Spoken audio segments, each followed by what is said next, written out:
Lost in Japan, Episode 12. It's okay to unfriend, unfollow, mute, or block people in your social media account. Yop mga kaitlog, it's me Pritsilog and welcome to another episode of Lost in Japan. Ang toxic ng mundo, no? Hindi lang sa harapang pakikipagkapwa, lalo na sa social media. Nakakadagdag sa isipin at alalahanin. Yung pagod ng katawan na ipapahinga, pero yung pagal na puso at isip, mahirap makahinga. Kaya kung yung mga tao na ito ay hindi nagbibigay payapa sa puso mo, bagkus nagpapabigat, alisin mo.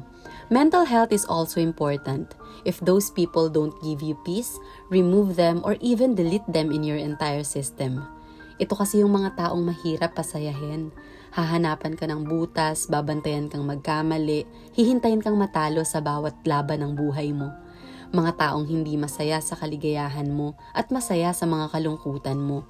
Mga taong ididiin ka para lalo kang lumubog sa hukay na sila lang din ang may gawa. Mga taong hihilain ka pababa, imbes na tulungan kang guminhawa. Mga taong dadalhin ka sa malalim na bahagi ng dagat ng sitwasyon at papanoorin kang hampasin ng malakas na alon at hihintayin kang lumubog at malunod. You can't please everyone. If you keep on pleasing people because you don't want to lose them, then you might lose yourself instead. Cut those people who give you stress and not happiness. Ignore those who didn't appreciate and focus on those who believe in you.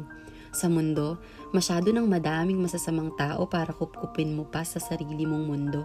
Tandaan mo, hindi mo mapipili ang pamilyang kagigisnan mo pero mapipili mo ang sirkulo ng mga kaibigang papaligid sa'yo. Ja Mata.